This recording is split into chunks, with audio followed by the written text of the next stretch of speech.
participation to India-Japan Powering the Fintech Story today. 本日は日印フィンテックストーリーの原動力にご参加いただきまして誠にありがとうございます。First, I would like to request His Excellency Mr. C.B. George, Ambassador of India to Japan, to make opening remarks. はじめに駐日インド大使シビ・ジョージ閣下より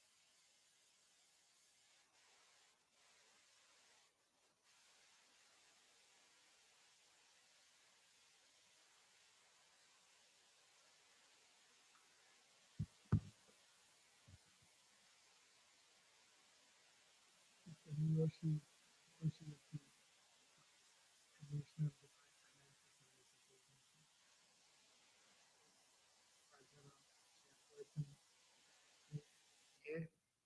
Mr. Joseph Joshi, Chief Technology Officer, Gift City, Miss Naomi Takegoshi, Relations Manager, FinCity Tokyo, Mr. Harsha Bhaumik, Director, Department of Economic Affairs, Ministry of Finance, Mr. Tetsuya Ninagawa, Director, Global Corporate Investment Banking Planning Division of NUFG Bank Limited, distinguished guests, ladies and gentlemen. At the outset, I would like to thank all the esteemed guests for joining us today. Fintech has been instrumental in transforming the financial and commercial landscape across the globe using innovative information and automation technology. Today, due to the emergence of fintech, we can carry out complex financial actions such as payment processing, e-commerce transactions, purchasing insurance, trading on stock markets, opening bank accounts, applying for personal loans online using smartphones, etc., with enhanced functional and operational efficiency. Fintech today is an important part of our cooperation with Japan. It has made the delivery of financial services faster, cheaper, and more accessible. As you are aware, in the last few years, there has been a complete transformation in India-Japan relationship. A relationship which was, say, 20 years back, more of a government-to-government relationship, has transformed into a gradually into a business-to-business relationship, into and now what we call as a special strategic and global partnership. It is special because we are two countries which has no history of conflicts. We have only history of friendship, very rare in the history of the world such a situation. So it is special. Second, it is global. We participate, we work together for stability, security, and prosperity in the globe. We have common good. Global goods is our criteria for which we work together as two democratic countries which share common values. And then it is strategic. Why it is strategic? Because we face similar challenges in today's world at every aspect. And we work together as strategic partners in addressing these challenges. In this special strategic global partnership, fintech cooperation plays a very important role. We need to do more together to build that relationship. In fact, India today rank number one for real-time payments globally. It was in 2022 and it continues to be now. In 2022, we had 89.5 billion transactions. That is 46% of the total transactions in the world happened in India. The JAM Trinity, the Trinity of bank accounts, Janthan, Aadhaar, and world's largest biometric identification system and mobile phone connectivity has revolutionized India's fintech ecosystem in terms of financial inclusion, digitization of financial services, and overall service delivery. The payment landscape in India is expected to reach US dollars 100 trillion in transaction volume and US 50 billion in terms of revenue by 2030. Dear friends, the Unified Payments Interface UPI has played an important role in contributing to India's fintech story. Its success story has, in fact, become an international model. I'm very happy to share that we are in discussions with Japan on the UPI scheme, and I'm hopeful that we would be able to connect further and make progress in that direction as well. India's tech has digitized and simplified KYC procedures, lowering costs. Banks that use eKYC lowered their cost of compliance from $12 to $0.06. This decrease in costs made lower income clients more attractive to service than earlier. The government initiatives such as India Stack, digital public infrastructure, Gift City will further bolster our position as a pioneer uh, in fintech globally. Dear friends, the Union Budget of 2020-21, Honorable Finance Minister had announced to support a world-class fintech hub at IFSC, the country's first international financial services center. India today is the fastest growing markets, and as mentioned by Honorable Prime Minister, the Gift City has the potential to become gateway to a global fintech world and a fintech laboratory. I'm very happy to see the progress being made in connecting with Gift City by the Japanese companies. Once again, I thank and congratulate each one of you who have joined us today for this discussions on fintech. Wish you a very fruitful discussions. Thank you and good afternoon.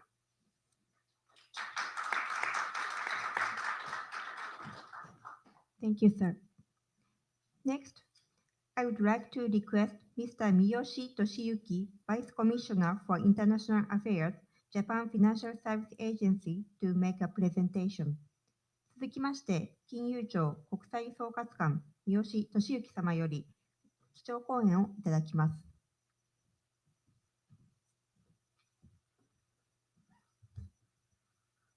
Good afternoon. Thank you very much. Thank you very much. I'd like to thank the ambassador for a very warm welcome opening remarks. And my name is Toshiyuki Miyoshi. I should reverse the order. In Japan, the family name comes first. So, but anyway, I head the International Affairs Group of the Financial Services Agency, FSA, Japan's financial regulator. It is my pleasure to join the other, distinguished speakers and speak today about showcasing Japan's fintech policy. I would like to thank the India Embassy for inviting me to this event. I strongly agree with the ambassador who said that Japan and India their bilateral relationship has been transformed fundamentally, and both countries are now truly global, strategic, and naturally friendly partners. I believe that the both economy would benefit from ever further closer cooperation in the financial sector area, particularly emerging technologies such as fintech. So next slide, please. Okay, before going into this subject, let me explain to you what the FSA's missions are.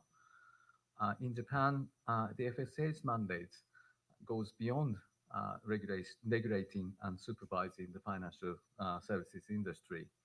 It also includes facilitation of financial intermediation to support the real economy. The FSA also strives to achieve a balance between protecting users and promoting utilities of financial services users, as well as between ensuring market fairness and transparency and promoting the vigor of financial markets. Under this mandate, the FSA has strengthened its support for financial firms and fintech companies in recent years in the context of the Japanese government's digital strategy.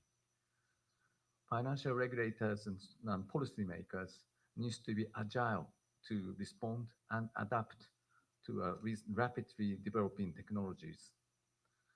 The FSA focuses its efforts on promoting responsible innovation in financial businesses with the use of novel technologies such as fintech, while addressing risks associated with the use of such technologies.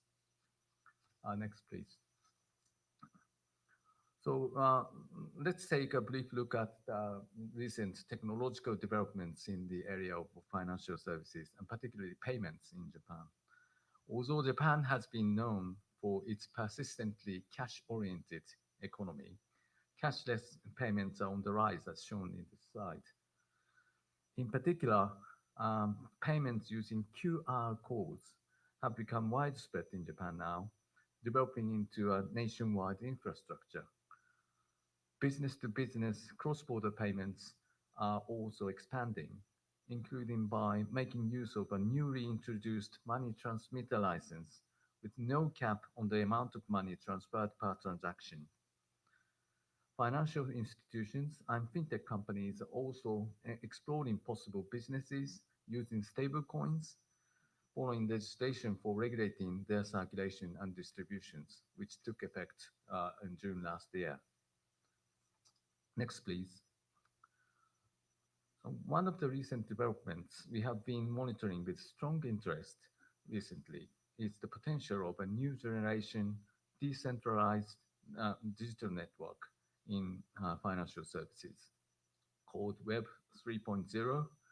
This network using the blockchain technology has attracted strong interest from financial institutions and tech companies in Japan, spurred by recent legislation for regulating crypto assets and stablecoins. Companies are exploring the possibility of tokenizing a wide range of assets, from securities, bonds, other financial instruments, to real estate and other non-fungible assets. In fact, nearly 2/3 of the inquiries to our fintech support desk are related to payment issues or Web 3.0 issues. In fact, but strong interest in fintech in Japan is not limited to these areas. Use cases and experiments are emerging also in the areas of embedded finance, cloud funding, use of artificial intelligence, AI, and compliance solutions called RegTech. Next, please. However, companies and investors from overseas might say, why should we choose Japan as destination for our investment when fintech businesses are buoyant across the world? To such companies and investors, I would like to raise 3 points. First, Japan is one of the world's largest economies. I said, it is firstly written third largest economy, but I changed that because now maybe Japan is on the fourth largest, and soon India, your country, will be the third largest economy in the world. But nevertheless, it is correct to say that Japan is still one of the largest economies. And Japanese economy also has ample household savings and diversified industrial base. The legal predictability is high here. Rule of law is firmly established. Japan is also a technological power where fintech has a potential. Second, Japan boasts perhaps the most comfortable living environment in the world. It is rich in culture and history. Its weather has 4 seasons and it is relatively mild, of course, except in Hokkaido, perhaps in Okinawa, I don't know. But generally relatively mild. Its food is of high quality, and necessary economic and social infrastructure is in place. And third, Japan's entire government is fully committed to promoting the country as an international financial center. Perhaps, Takegoshi-san from Fintech City Tokyo, FinCity Tokyo will further explain on that. But the Prime Minister Kishida, for example, reiterated this commitment when he delivered a speech in London last May and in New York in last September.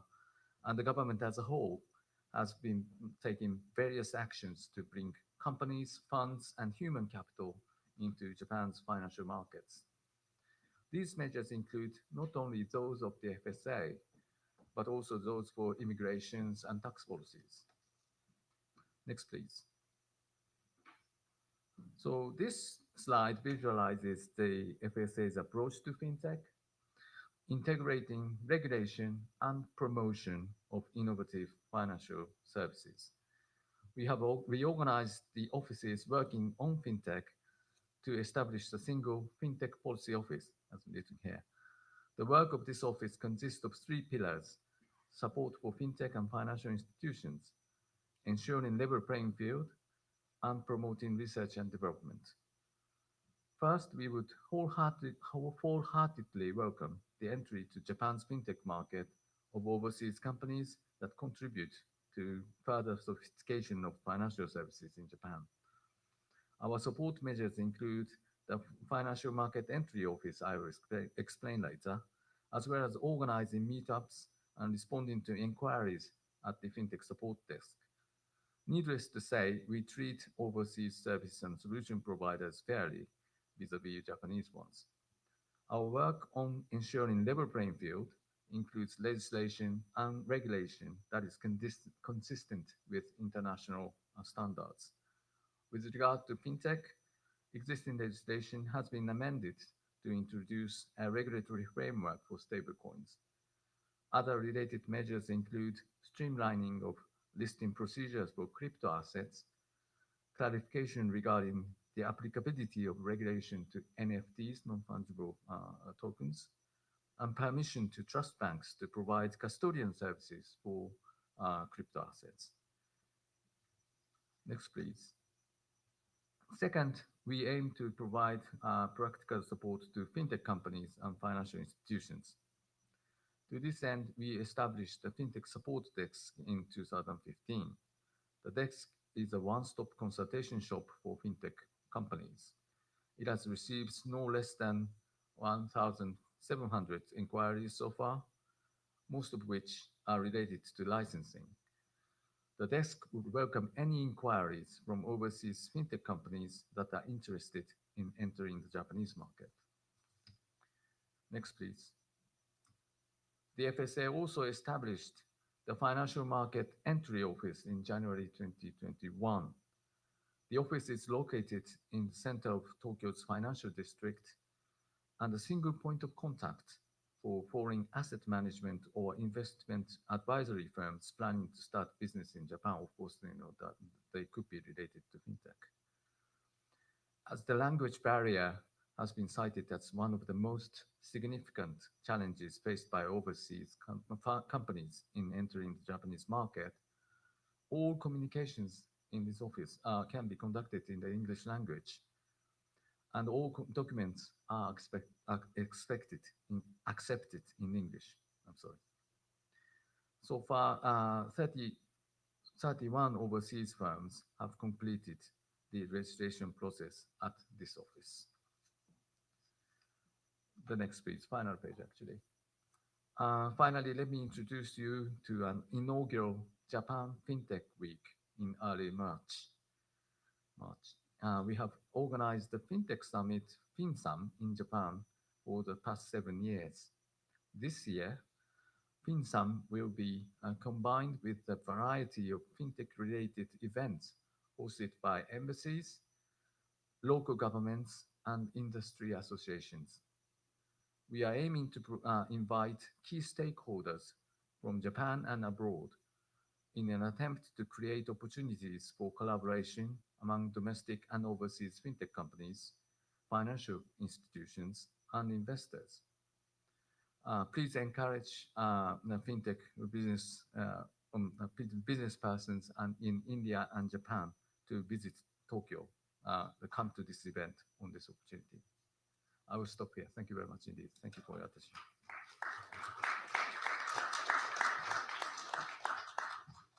Yoshi様、ありがとうございました。Next, I would like to request Mr. Rajaraman, Chairman, IFSCA, to make remarks. Also, may I request Mr. Joseph Joshi, CTO, IFSCA, Gujarat International Fintech Finance Tech City, to make a presentation online. 続きまして、国際金融サービスセンター局会長、ラジャラマン様よりご挨拶いただきます。また、グジャラート国際金融テックシティ CTO、ジョセフ・ジョシー様よりギフトシティのフィンテックファシリティについてご講演いただきます。オンラインでのご登壇となりますので、スクリーンをご覧くださいませ。Who are assembled there, the fintech companies who have come there, a very good morning to all of you. Ohio gozaimasu. The presentation we have here today, I think, is split in two parts. The first one is about the GIFT International Financial Services Center, which has been set up in the state of Gujarat in the western part of India. This is the topic of today's presentation. But before that, I would like to, next please. Before that, I would like to give a small outline, which I think Mr. Sibi George also mentioned.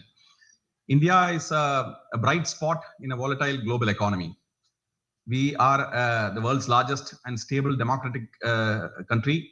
We have very strong institutions, both parliament, media, judiciary, financial sector institutions, etc., which stood the test of time.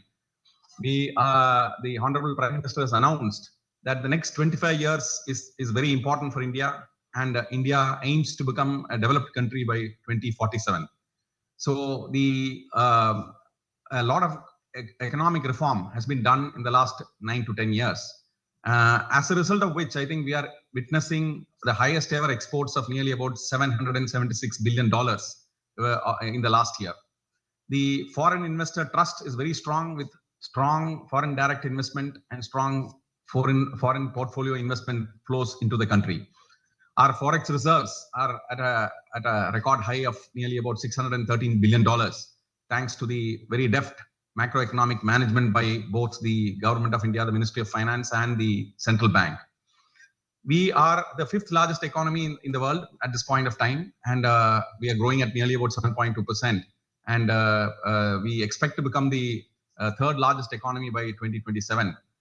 And by 2047, it is expected that India will become the second largest economy.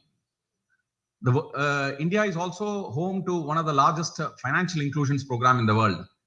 We have, of all the reforms that have been done, this I believe is the most significant reform, because nearly about 500 million people who did not have any access to the formal financial system are now connected to the financial system. They have bank accounts. Very shortly, I think a lot of them are likely to get insurance, both health insurance as well as the life insurance. They are also connected to the micro pension schemes of the Government of India. So I think this financial inclusion program is what will drive the growth in India in the next 25 years. It will form the basis of our widespread development, which will be driven by the bottom of the pyramid. India is also a skilled and young country with about 65% of the population which is under 35 years, which are endowed with a very wide-ranging skill sets. As a result of which, India is the home to the technology offices, the research and development offices of most of the very large corporations across the world. Next, please. The topic of today is the GIFT International Financial Services Center, which hosts a small but growing fintech environment. This is India's only international financial services center. It's a greenfield city built from the scratch. It's a smart city with modern infrastructure. Currently, it is housed in about 886 acres. It is being expanded to 3,300 acres, and it is in the western city of Gandhinagar in Gujarat. So it has got three zones: the International Financial Service Center zone, the Multi-Services Center, a Special Economic Zone, and a Domestic Tariff Area. So this is located between the cities of Ahmedabad and Gandhinagar, and it is connected to the world with an international airport. There is a bullet train project which will connect it with Mumbai, and it is likely to get operational by 2027. A metro railway connection sit with the Ahmedabad International Airport and the cities of Ahmedabad and Gandhinagar.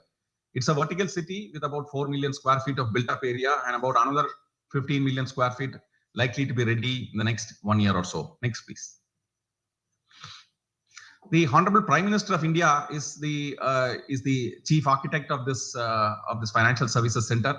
And as the ambassador mentioned, I think GIFT City has been envisioned as an important gateway to connect India with global opportunities.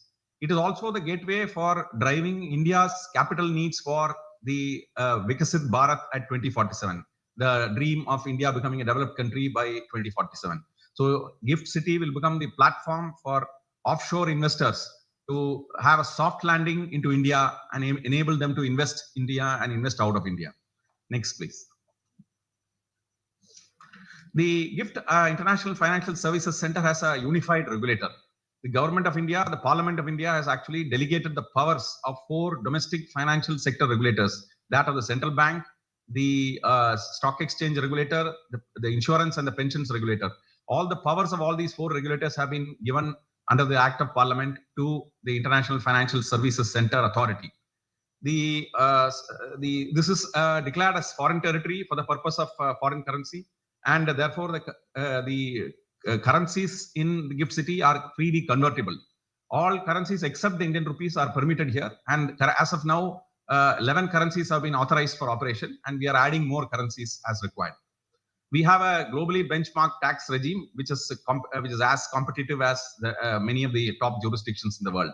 We have a full-fledged financial ecosystem with global connects to stock exchanges like the Singapore Stock Exchange. The regulations have been drafted keeping in mind the regulations in Singapore, Dubai, London, etc., and they are globally benchmarked. There are special carve-outs from the domestic laws which have been given to GIFT City to enable it to compete with global jurisdictions. Some of the competitive features of GIFT City are that it has got access to a large hinterland, which means that the large Indian market can be accessed from GIFT City in the same time zone and with great proximity, with strong connections to all parts of India.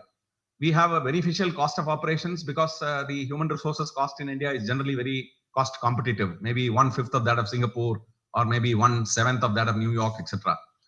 There is a strong availability of skilled manpower, which can help in the financial sector entity in drawing from all parts of India and maybe from the rest of the world as well. Next. The tax regime here is that we have a complete tax holiday on business income for 10 out of 15 years for entities which have been authorized by the IFSC authority.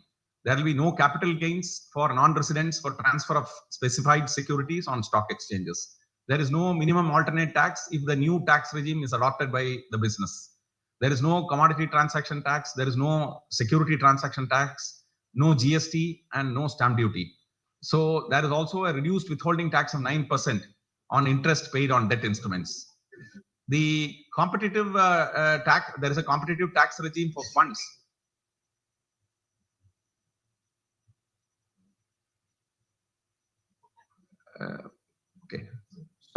Okay. So can I request the rest of the people to kindly switch off their microphones? Thank you. The companies which are setting up shop here are also eligible for incentives under the Gujarat state government IT and ITES policies. Next, please. This gives an overview of the kind of the financial ecosystem that obtains in GIFT City. I think, for instance, in banking, there are 16 Indian banks who have got branches here. There are 10 foreign banks which are present here, including MUFG, which is a Japanese bank. We have a strong capital market with 2 stock exchanges, 1 bullion exchange. There are clearing corporations, there are international depositories, custodians, participants, etc. There is also a very strong asset management vertical with about 83 fund management managers who are located here. And we have at this point of time nearly about 102 funds have been registered out of GIFT City, alternate investment funds. And insurance companies are setting up their bases here. 6 insurance companies, both in Indian and foreign, have set up their operations here. So, similarly, in the case of Fintech, we have about 47 Fintechs who are part of the sandboxes which have been set up in GIFT City. Next, please. Just to give a summary highlight of the kind of business that obtains here, there are more than 600 entities who are registered with the authority. The monthly turnover on the stock exchange is about $62 billion, which is largely on the derivatives. The total assets of the banks have crossed $50 billion. The total number of people employed in the IFSCA is about 6,000. And the total number of bonds which have been listed out of GIFT City is nearly about $52 billion. So these are some of the important highlights of the activities which are going on in GIFT City. Next, please. So the city boasts of very high quality infrastructure. So as I said, there are about 4 million square feet is operational, and we have all the facilities, including district cooling. We have a completely underground utility and refuse management services. We have got the process of setting up a high quality social infrastructure is also under progress. We've got a good river with a good riverside amenities under construction, for entertainment, for commercial, etc. And at this point of time, both including the financial services center and the domestic tariff area, nearly about 30,000 people work in the International Financial Service Center. I now request my colleague, Mr. Joseph Joshi, to take on the presentation.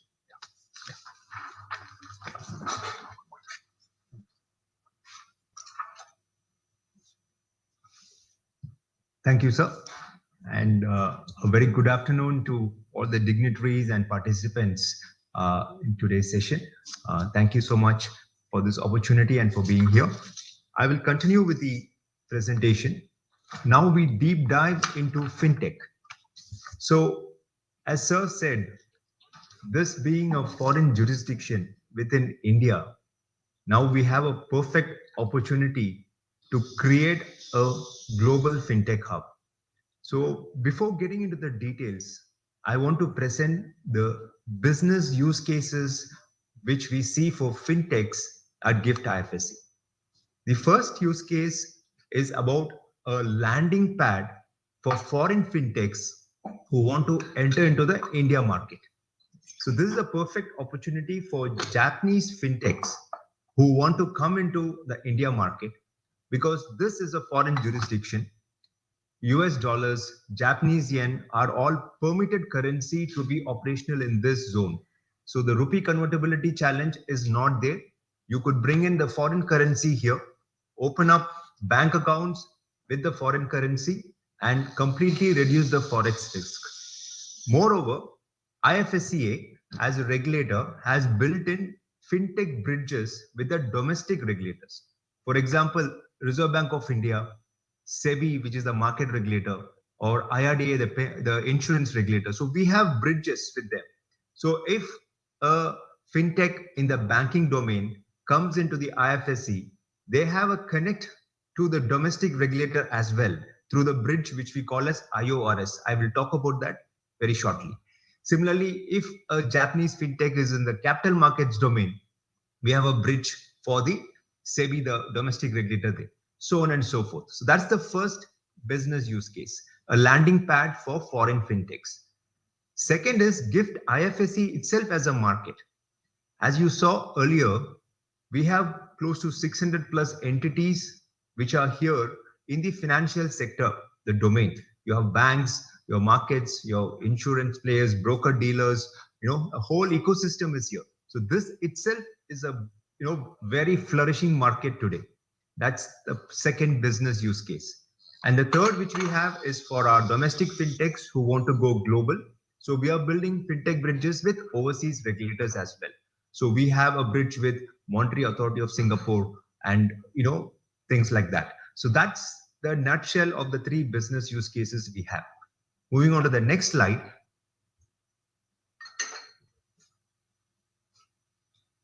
IFSCA has a very unique regulatory framework dedicated for fintechs and techfins.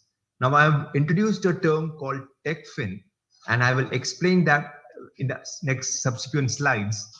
But what we are trying to say here is, on the basis of the risk which we see in the business, we have classified fintechs as those entities where finance companies are using technology, and whereas which is like a vertical specific to banking, capital markets, or insurance, and techfin is like a horizontal where we are saying technology companies serving the finance entities, the BFSI companies. So that's a kind of a horizontal, which we look at. So I will elaborate that a little more in the upcoming slides.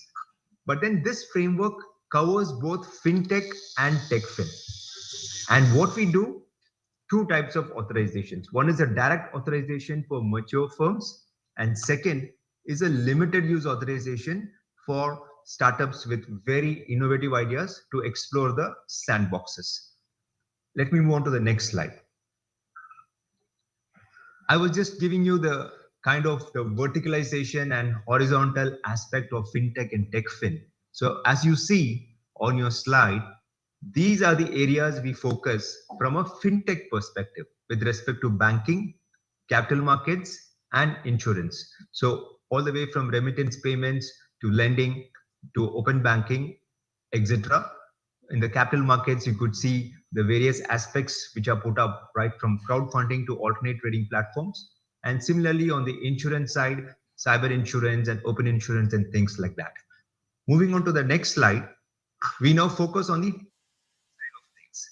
So as I said, TechFin is a horizontal, and these are the areas which we are focusing. We are focusing on agri-tech, climate, green, regtech, space tech, supervisory tech, and so on and so forth. And also, if you have solutions for the BFSI domain, leveraging AI, ML, big data, DLT, fraud detection, KYC, cybersecurity, quantum tech, metaverse, longevity, Web 3.0. These are also the areas which we are focusing, but we classify them as TechFin. They are technology for the BFSI sector. So that's the broad conversation we have around fintech and TechFin. Now that with that kind of definition out of a way, go to the next slide to see how well we support the sandboxes. Now, coincidentally, today is the National Startup Day in India. Jan 16 is celebrated as the Startup Day. And these sandboxes were created specifically for the startups, the fintechs who are startups, because statistics says that about 90% of them might fail. So what we did was we created a regulatory framework specifically called as limited use authorization, wherein we have said there is no requirement for this startup to come and set up office here at GIFT City. They can be wherever they are in the globe. So for example, if a Japanese fintech want to come into a LUA in the sandbox, they can be in Tokyo, they can be in Japan. There is no requirement to come and set up an office here or have anything deployable here. And this limited use authorization we give for a period of 12 months. So this is basically you get a 12-month window to test drive this entire GIFT IFSC ecosystem and regulatory framework here, sitting wherever you are. So we use technology, virtual calls to kind of do the assessments, due diligence, and then we work on the business use case, the boundary conditions, and we let the startup or the fintech to get into the sandbox. So on the sandbox side, we have 4 different types. We have the innovation sandbox for very new ideas, the regulatory sandbox, because as a regulator we have the interoperable regulatory sandbox. The IORS is what I was referring to, where we have the bridges with the other regulators, and the overseas referral mechanism, where we have bridges with the foreign regulators. So IORS is more for the domestic regulators within India, and overseas regulatory referral is with the foreign regulators. So this about our entire regulatory framework, where we give authorization and LUA. And LUA is very different because you can be wherever you are in the globe and still get an LUA from IFSCA. Moving on to the next slide, the interest of time. So these are some of the emerging trends we are seeing here in IFSC. Tokenization, we are getting a lot of applications. Till date, we have got overall 100 plus applications. We already have given our approval for 2 quantum techs who are doing work on the quantum side of it. Green is catching up like anything. A lot of applications on blockchain, tokenization of real world assets has been there in our sandbox, which we're evaluating. We also have applications from space techs. We have given a regulatory nod to a space tech who takes the geospatial intelligence from the space on the satellite health and give it to an insurance company so that they can underwrite the satellite insurances better. So we see some very good emerging trends and a lot of traction here at GIFT IFSC. The next slide, please. In addition to this, we also have a fintech incentive scheme whereby there is a grant available for fintechs. Foreign fintechs, Japanese fintechs who want to come to GIFT IFSC are also eligible to apply for this scheme. Next slide, please. This talks about the scheme details at a very high level. We have different grant categories, the startup grant, the proof of concept grant, sandbox, some focus on green fintech, even for accelerators and listing support. So these are broadly the areas, but this is available for those who establish office in GIFT IFSC, irrespective of whether they are Indian or foreign. So Japanese fintechs are more than welcome to apply for these grants. Next slide, please. So to just summarize before wrapping up, I think some of the prospective areas of synergies could be that there could be connects, fintech bridges between the regulators and fintech associations between IFSCA India and probably JFSA Japan and other associations, similar to what we have between IFSCA and Monetary Authority of Singapore, MAS. Like the Japan Fintech Week, we also conduct an Infinity Forum. It's an annual event. India and Japan can partner, and Japan can be a partner country in the upcoming Infinity Forum event. The last version, we had the Honorable Prime Minister operating the Infinity Forum. We can also have a platform which will help Japanese fintech set up, India business, South Asia business here in the IFSC, because this is the only zone in the country where you do not have the capital controls and you can have freely convertible foreign currency as your business currency. And lastly, I think we could also partner on global hackathons on themes which matter. We are very focused on longevity, fintech areas, and I know Japan has been a leader in that. We have some mentors from Japan who help us. And there are many other areas, be it quantum, Web 3.0, and other areas where joint global hackathons can also help us forward this entire thing. With that, I come to the end of this presentation. Thank you so much for the opportunity.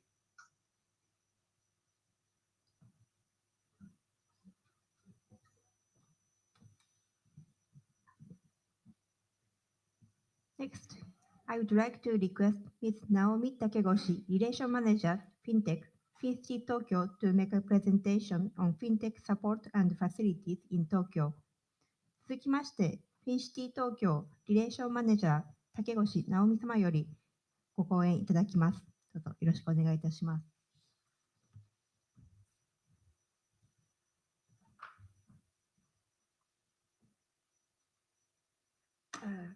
Thank you very much to the Indian Embassy for giving me the opportunity to talk about FinCity Tokyo and how we work with fintech firms. I'm Naomi Takegoshi, Relationship Manager at FinCity Tokyo. I would like to briefly introduce our organization and talk a little bit about the initiatives we're doing. So shall we move on to the next slide, please? So just a quick intro of our senior leaders. We are very blessed to have Mr. Hiroshi Nakaso as our chairman. He, as many of you might know, he's the ex-deputy governor of the Bank of Japan, and Aitomo-san, who heads up our day-to-day business. So we have these gentlemen as our leaders. Our team is quite small. We're about 10 people, a 10-people organization. Next slide, please. So this chart maps out what we do.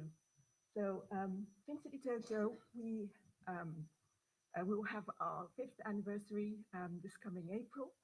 And we were created very much based on the Tokyo governor, Ms. Koike's vision to revitalize Tokyo as a financial hub. So what do we do? So you will see the 4 yellow arrows, dissemination, so communicating to the global audience about Tokyo, business opportunities here, why companies should be looking at Japan. And we do that through roadshows, events, both online and face-to-face, and also being active on social media. And then not just pushing out a message, we also want to collect voices from overseas firms on any pain points they're experiencing in their Japan entry, and collect those voices and bring them to the relevant part of the government. We work very closely with the FSA, Mr. Miyoshi's team, and also the Tokyo government and other parts of the government that are have some relation with financial services, such as METI. So bringing policy recommendations to the relevant parts of the government, and the very bottom arrow, attracting companies to Tokyo. That's very much what I do. So shall we move on to the next slide, please? We are a public-private organization. We are mostly funded by the Tokyo Metropolitan Government, but we are supported by over 50 private sector members. It's a very diverse mix of companies, both Japanese and international, large firms and small startups. Next slide, please. Yeah, this is a diagram which outlines where the priorities should be in having a more vibrant asset management and fintech in the Tokyo or Japan financial ecosystem. So the financial hub, we see that it should be achieving these three engines that you will see. We need to have an advanced, more investor-oriented asset management ecosystem that we have been advocating, and we're really pleased to see that now crystallizing as the Japanese government's new policy, Shisan-yo Rikkoku, a nation very much based on a nation for which asset management is very fundamental. And why do we want advanced, sophisticated investment management, investment value chain? There are pressing societal challenges, sustainability, namely, decarbonization, our carbon neutrality target. How can the asset management industry, fintechs, be a catalyst to make that happen? And Japan being a very industrial nation, there is a challenge of making sure finance is accessible to the very deep and broad supply chain. So we very much try to address these issues in our promotional activities and our policy recommendations. Next slide, please. And I thought I should also mention the Tokyo government's global financial city vision. The first vision, it came together before City Tokyo was created, but in 2021, it was updated to vision 2.0. And there are these three arrows, three pillars: green, digital, and having more players in the market. So I just wanted to stress this as well, as this is very much a fintech gathering, that going digital, it's very much a priority of Tokyo government, who is the one of our main stakeholders. And also, I'd like to flag that the Tokyo government also has its initiatives to support fintechs in the form of the Tokyo Financial Award. They award innovative companies, both domestic and foreign, who can play a part in solving some of the pain points Tokyo residents are experiencing. So awarding companies who can bring creative solutions to address such problems. And there's, I think, also mentoring support that's available to such companies to crack the Japan market. And also there are subsidy programs We saw in the Gift City colleagues' presentation a wide variety of subsidies. The Tokyo ones, it's not as broad, but we have subsidies to help companies with their first year when they enter and set up their office, their grants that can be used to offset some of those costs, and also to support your expansion for year 2 and year 3. Next, please. I spoke earlier about overseas events. We have, after COVID situation settled and we were able to travel abroad, we have been visiting various financial hubs. Sadly, we haven't been to India or the Gift City, so hopefully there'll be an opportunity. Yeah, shall we go to the next slide, please? Oh yes, and I also need to mention that we were at Singapore at the Singapore Fintech Festival as part of the Japan Pavilion with colleagues from Osaka and Fukuoka, who are also now working to become financial hubs. Yeah, so next I'd like to explain how FinCity Tokyo works with fintechs. So we have one project under the name Attraction U. This is about discovering, identifying foreign firms who aren't here yet, who we want to attract to Tokyo. And we have been working with a consultancy to identify some of the areas that are likely to yield good opportunities for foreign firms. I'll speak about that in a moment. Identifying the companies, and then from a long list, we kind of narrow down to a shorter list of hot prospects of companies who are likely to come to Tokyo. We will convince them, and once they're convinced, we will then provide hand-holding to those companies. So hand-holding in the form of putting companies in touch with the service providers, the lawyers, headhunters, property agents, etc. And also in some cases, supporting them with business matching. This year we are working with Plug and Play, who have helped a few of the companies that we moved to the support phase to help them discover new business prospects.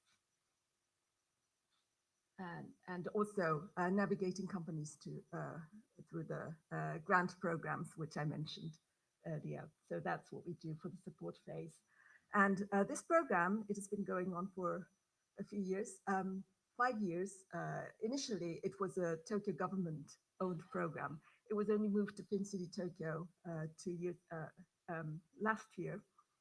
And so we've put together here some examples of companies that we've supported. Some of them are from the Tokyo government days, when the project was run by Tokyo government.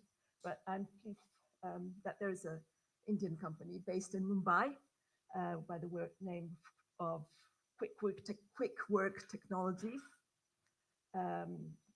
They came to Japan, I believe it was 2 years ago. And I have also been working with them to connect them to Japanese challenger banks, for example. Yeah, so shall we move on to the next page, please? Yeah, I spoke about some of the areas where there's likely to be business development opportunities in Japan. This is not exhaustive. It doesn't, for example, capture themes such as tokenization, Web3, which was mentioned by Mr. Miyoshi. So this list was derived after our consultants went out to meet senior contacts at the mega banks and the mega insurers on what are some of the areas where you're hoping to see improvement, hoping to see new solutions. So yes, things like the very obvious process automation, but also areas such as new data-driven products. The Gift City speakers mentioned satellite images, but how do you utilize non-traditional data to be used in financial services? So yes, I think we have a very interesting selection of themes, and we have been going after companies who fulfill these themes. So if you are an Indian fintech and believe that you fall under these themes, please do approach us. Next, please. Yeah, and so firms coming to Tokyo, we think that it's not like, yeah, we attracted the companies, they set up their Japan Incorporation, done. It's not like that. Business development in Japan, it's all about making connections, getting yourself known, building a network of people who you can discuss business with. So what we have also been doing is putting together networking events. This is also something which we've been doing for the last 4 years. Let me just introduce how we've been doing this recently. We have grouped companies under certain themes, and companies will then do a 5-minute pitch, and then after all the presentations, the floor is open for networking to connect with individuals in the finance industry, in the investment community, also non-financial services sector. This for last year and this year, we are working with Deloitte Tohmat's Venture Support. And we have also been able to make use of their morning pitch platform, which is an excellent platform which has been going on for 10 years, bringing tech enthusiasts together in one room. And we were really happy for some of the companies who came to Tokyo, I mean, the fintech companies who came to Tokyo, to be able to present in that forum. Next slide, please. And actually, on the 24th of January, we will have our next event. Because the event is designed very much to support companies connect with Japanese business contacts. The event will be delivered in Japanese, but if you are interested in hearing from 7 fintechs who've recently entered the Japanese market, and to connect with them, or also the tech contacts coming to this event, please do sign up. I have put some flyers at the reception desk, so please pick one up if you're interested and sign up. Okay, I think that brings my presentation to the end. I think the last page is our social media channel, so please do follow us, and very much looking forward to speaking to the guests later at the networking, and also hope to see the ecosystem builders in Gift City in the near future. Thank you very much. 滝口様、ありがとうございました。Next, I would like to request Mr. Harsha Bhaumik, Director, Department of Economic Affairs, Ministry of Finance, Government of India, to make a presentation on fintech as an enabler for digital public infrastructure.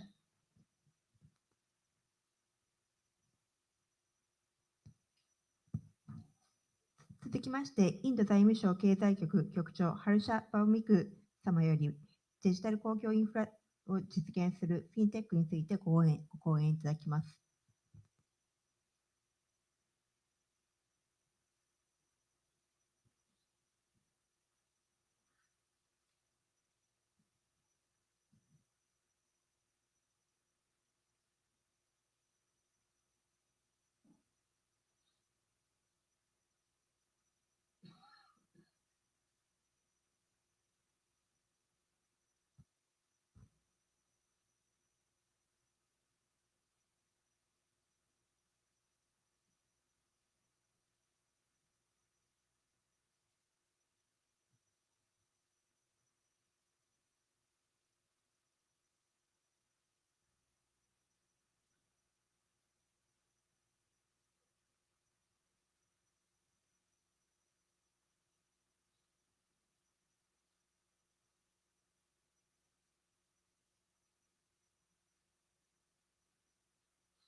体の調整をしておりますので、しばらくお待ちくださいませ。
Due to some technical issue, we would like to move on to the next presentation.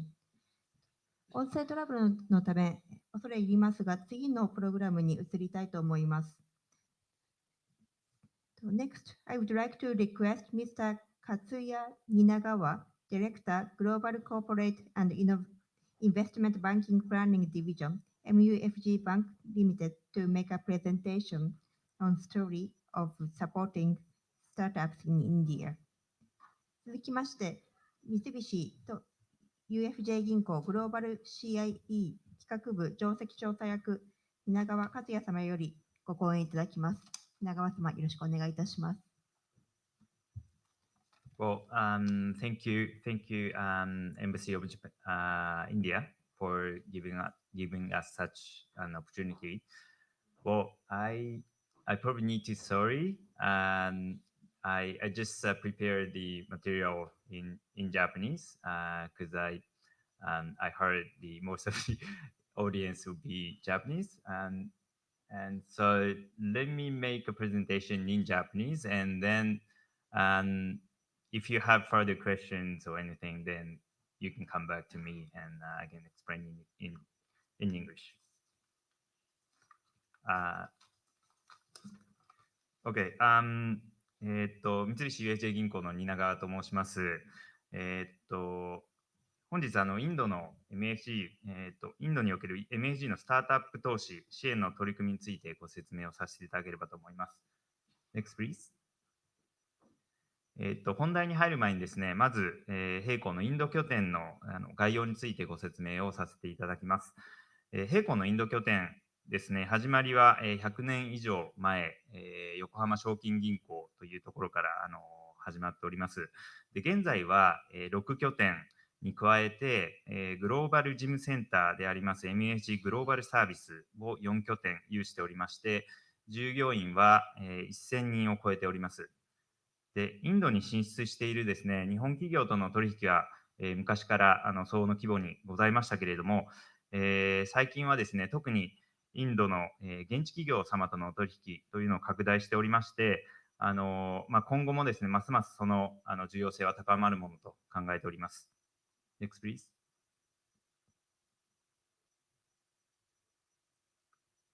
はい。こちらのスライドはですね、直近のインド拠点の主要な取り組みを示しております。前のスライドで簡単に触れましたグローバル事務センターである MGS の設立、また、先ほどご紹介ありましたけれども、インド経済特区内のギフト支店の、開設したほか、インドスタートアップ企業への出資に関しましては、2022年3月に、ガネーシャファンドの設立、また、B9 ビバレッジ、DMI ファイナンスへの出資を、2023年に実施をしております。で、本日ですね、テーマとなっておりますフィンテックに関しましては、一番のガネーシャファンドの設立および DMI ファイナンスへの出資が関係しておりますので、次のページ以降でご説明をさせていただきます。Next, please. はい。個別の説明に入る前にですね、まずはこちらのスライドで MFG のアジアおよびデジタルの全体像、でインドの、またその中でですね、インドおよび、そのガネーシャファンド DMI ファイナンスへの出資がどのような位置づけにあるのかということをご説明させていただきます。MAG はですね、もともと大企業のお客様については、従来から銀行でカバーをしておりました。そちらが、上に記載のあるところでございます。で、ですね、10年ほど前ですね、アジアの成長を面で捉えるために、東南アジアのにつきましては、現地のパートナーバンクへの出資を通じて、中小企業および個人のお客様への支援を行ってまいりました。ここ数年は、赤で囲っておりまして、デジタル金融が勃興しておりますので、そちらへの投資を積極的に行っておりまして、拡大するアジアの金融ニーズを面で捉え、成長の取り込みを図るという戦略をとっております。インドに関しては、右側の緑色で囲っている部分でございますけれども、ガネーシャファンドでは主にスタートアップ、フィンテックへのスタートアップを実施しております。で、DMI ファイナンス自身がフィンテックではございますけれども、彼らがですね、NBFI という形で末層からアンバンクト層のお客様をカバーをするという形になっております。Next slide, please. はい。こちらのスライドではガネーシャファンドの概要についてご説明をさせていただきます。まず設立の背景なんですけれども、こちらご説明不要かなと思いますけれども、経済成長および、インド政府のデジタル化を後押しする政策などですね、スタートアップ市場が急成長を遂げております。で、我々の狙いの一つ目としては、それらの出資を通じてですね、成長を取り込みたいというところ、また、MFG のネットワークや金融サービスを通じてですね、出資先のバリューアップができると考えております。で、2つ目の狙いはですね、投資先企業の持つデジタル技術を MFG で取り込んでいくということではありますけれども、こちらは必ずしも必須とはしておりません。ファンド規模は米ドル、300ミリオン。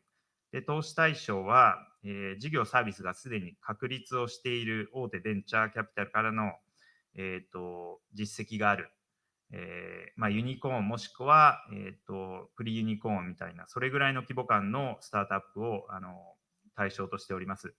で、業種に制限は設けておりませんけれども、基本的にはですね、デジタルを活用したスタートアップ、主にフィンテックが、をターゲットとしております。で、右側の図の通り、MFG の中でですね、スタートアップの、取り組みについて一定の住み分けをしておりまして、MUIP という CVC でシードから R、で、ガネーシャファンドはミドルから、レイター、それ以降についてはモルガン・スタンレーがカバーをしております。で、また、デッドについては、マーズ・グロス・キャピタルというものを、アジアで展開しておりますので、そちらでカバーをしております。で、現時点のポートフォリオですね、こちらについては、スライドに記載のある4社への投資を行っています。個別案件については、公表をしておりませんので、記載できることをちょっと限られてしまうんですけれども、これらの企業に出資をしております。で、少し前までですね、インドのスタートアップマーケットですね、落ち着いていたところがあったんですけれども、足元ですね、また、活発になってき始めておりますので、そうですね、インドの現地のですね、チームで、今後の、パイプラインと出資の検討先を行っているというところでございます。はい。Next slide, please. はい。でこのスライドではですね、デジタルレンディングを提供する DMI ファイナンスへの、出資をご説明させていただきます。DMI ファイナンス、はですね、デジタルを活用して、ローンを個人のマス層、もしくはアンバンクト層、今までですね、銀行との取引ができなかったような層に対しての、ローンを提供するというふうなサービスを行っています。で、大きな事業の一つは、サムスンとのですね、パートナーシップモデルになります。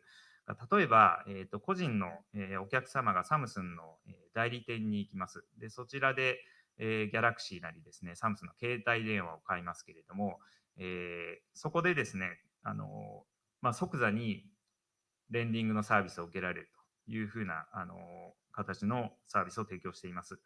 で、サービスのプラットフォームをですね、代理店とサムスンがですね、サムスン代理店がお客様に携帯電話を売るというものと密接に提携をしておりまして、非常に、参入障壁が高いビジネスになっております。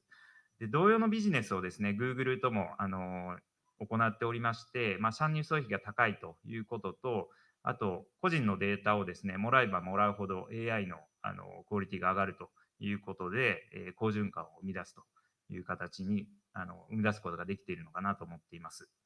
でまた DMI はですね、今後東南アジアへの進出等も考えておりまして、MUFG としては先ほど申し上げました東南アジアのパートナーバンクを通じて共同ができるんじゃないかということで検討しております。Next slide, please. はい。MUFG としては、DMI ファイナンスもしくはガネーシャファンドの出資先と主に2つの視点で共同を進めております。1つ目はスタートアップ企業と MUFG のお客様の視点。特にインドでですね、事業されている日系、非日系の大企業のお客様に対して、出資先が持つデジタル技術、サービスを紹介して、協業や投資の機会につなげられないかということを行っております。で、2つ目は、スタートアップ企業と MUFG のグループ会社、もしくは他の出資先、またグローバルジムセンターの MGS、そういったところへ紹介して、協業の機会を探るということです。特に、インドのスタートアップはですね、日本はもちろんなんですけれども、東南アジアへの進出というのを検討している先が多くございますので、MSG が有するパートナーバンクのネットワークを通じて東南アジアへのゲートウェイとなれるんではないかというふうに考えています。でまた、さまざまなイベントの開催、ネットワーキングを通じてバリューアップへの貢献をできると考えております。以上、簡単ではございますが、私からの説明を終了させていただきます。Thank you very much. 皆様、ありがとうございました。ネットワークが回復したようですので、インドから財務省経済局局長ハルシャ・バウミク様よりご講演いただきたいと思います。Next, I would like to request Mr. Harisha Baumik, Director, the Ministry of Finance, to make a remark. Good afternoon to all the dignitaries and participants. It has been a pleasure for giving this presentation on DPI and FinTech. Sorry for the disruption and the technical glitch we had earlier. So I think we can go straight into the presentation. Okay, we can go to the first slide, please.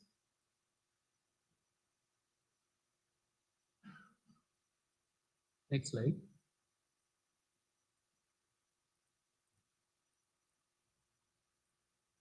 So this slide actually gives a very simplistic definition of FinTech and what are the use cases which are there in FinTech. But as everyone realizes that FinTech is a new area which is evolving and challenging the traditional financial service. Currently, there is a challenge for all the regulators around the world to categorize FinTech within the ambit of the traditional financial service. Although the definition given here is self-explanatory, but the lines get blurred when we try to actually bring FinTech into the ambit of financial services and try to differentiate between the traditional and legacy financial services and FinTechs. As the term says, it is financial services and technology. Traditionally, the financial services are the ones which is quite regulated across the world, and technology is the area which depends on the market force. So in this sense, the balancing the innovation and regulation in this core sector is very essential. You can move on to the next slide. So this gives a glimpse of the India's fintech growth story. We will not go through the data in details, but it just gives us like we have an 80% adoption rate, whereas the global average adoption rate is of 64%. We have 15% share of the global fintech funding. Also, there is like 23 fintech unicorns as of 2022 in India. And then India hosts almost more than 7,000 fintech companies and almost like the third largest provider of fintech services. The diagram shows a comparative view on the progress made in India's fintech landscape from 2022 to 2020 to 2022. We can move on to the next slide, please. So India's fintech story has multiple highlights, but the highlights which have been provided in this slide is specifically on digital payments, digital lending, insurtech, and GovTech. Although the other sectors are showing remarkable progress, but the scale which we have achieved vis-a-vis our population is noteworthy. In UPI alone, in last month, in December 2023, we have achieved almost like 12 billion transactions. In digital lending, the fintechs are almost having 30% share of new to credit customers, vis-a-vis 22% share in banks. In India is one of the second largest insurtech market in the world. And in terms of the GovTech, India has got a huge success in terms of implementing a financial inclusion scheme, which has actually almost provided a bank account, a basic bank account to almost everyone, means all the families existing in India. And the number of bank accounts which we have achieved is almost like 500 million as of today. So in terms of the opening of the Jan Dhan bank account, which is actually the Pradhan Mantri Jan Dhan Yojana, it's the basic infrastructure which has been provided is the JAM Trinity. It's nothing but the basic bank account, the digital ID, and the mobile penetration, which have facilitated this penetration across the country. And go to the next slide.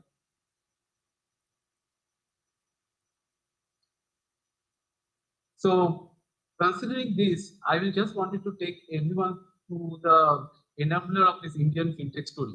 Although it seems it's kind of an organic evolution, but in itself, it has been a considerate this intervention from the Indian government side to create an enabler for the Indian fintech story. Next slide, please. So this is what we call as a digital public infrastructure, and the term DPI, which is right now on the screen in terms of the definition, has been actually been welcomed by all the leaders in our just concluded G20 Indian presidency. As the definition shows, that this actually is a set of shared digital utilities which has interoperable and open standards, and also has an enabling provision for regulating the platform through differentiated guidelines across multiple different regulators. You can move to the next slide. This slide, as we have defined earlier, the definition of digital public infrastructure, it gives the advantages of DPI. It is important to note the three important terms: open, scalable, and interoperable. Interoperability in DPI is inherent by design. This facilitates innovation as well as scalability.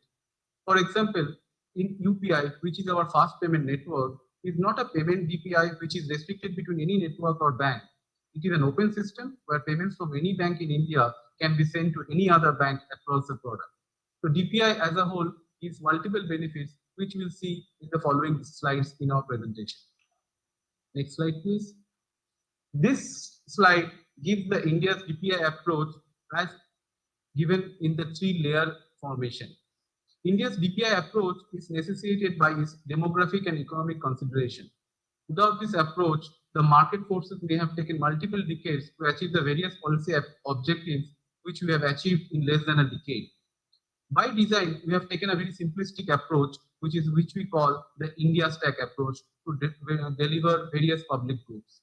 The three stacks, as has been written on the slide, can be equally stated as is like a flow of people, which is actually our digital identity layer, flow of money, which we have achieved through our UPI or the payments layer, and then the flow of data, which we are currently working on for data empowerment and providing a platform for data sharing through user consent. Next slide, please.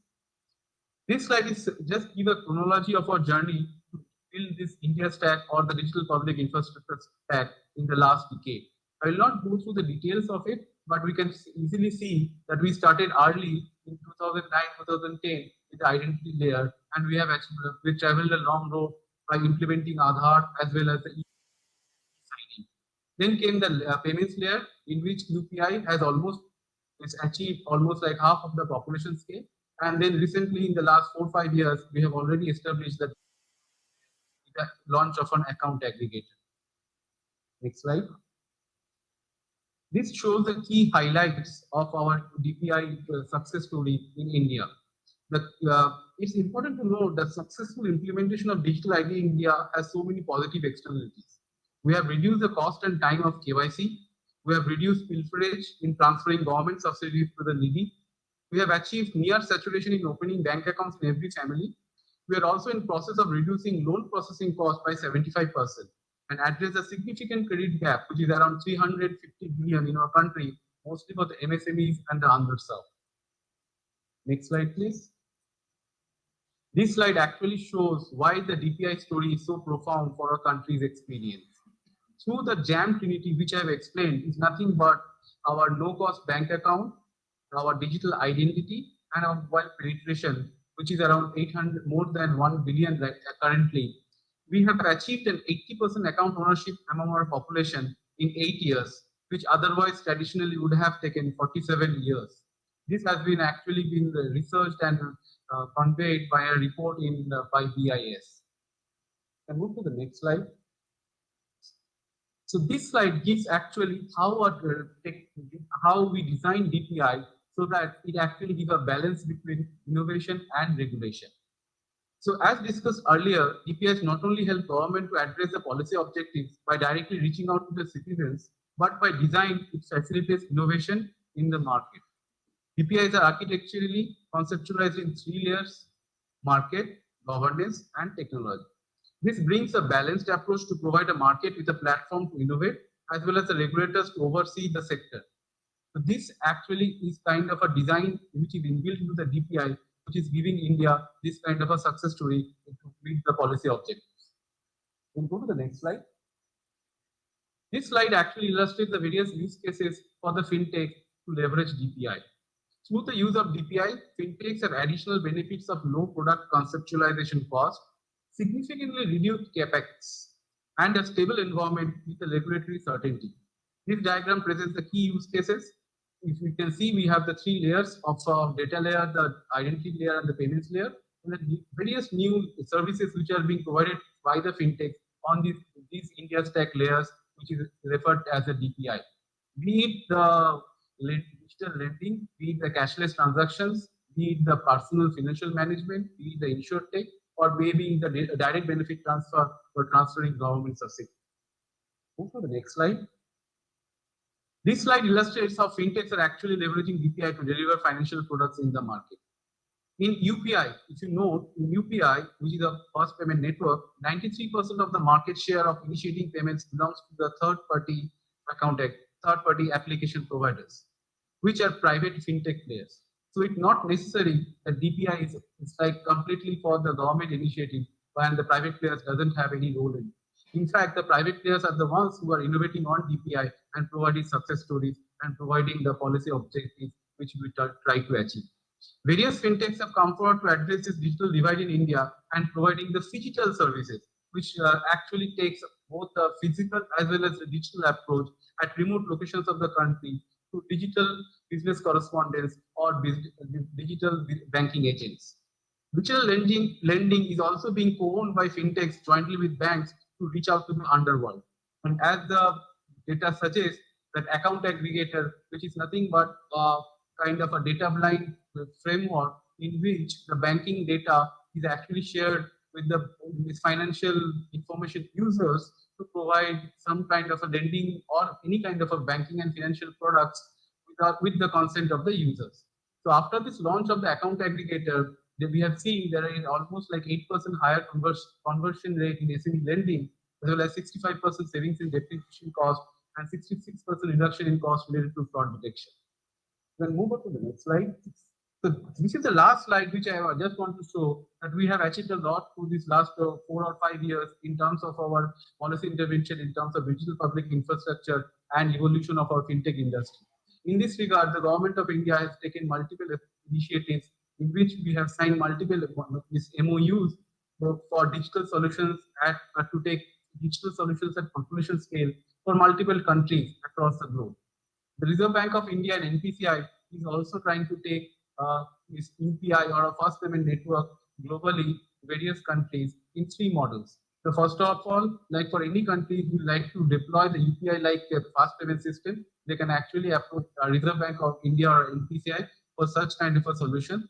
We are also creating interlinkage between the fast payment solutions of various countries and with UPI so that it reduces the cost of remittances, as well as we are also implementing acceptance as merchant for merchant acceptance at various foreign countries for transactions from UPI and various other networks.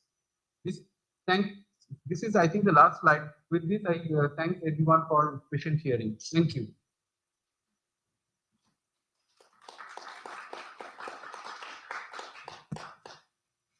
Now we will conclude the event on India, Japan powering the Fintech story today. 以上をもちまして、本日のイベント、日清 Fintech ストーリーの原動力を終了とさせていただきます。Thank you very much for your participation. We will have a networking session with tea and snacks at the foyer just outside of this venue. We hope you will join us. この後、軽食付きのネットワーキングセッションをこの会場を出てすぐのフォイヤーで開催いたしますので、皆様ぜひご参加くださいませ。本日はご参加いただきまして誠にありがとうございました。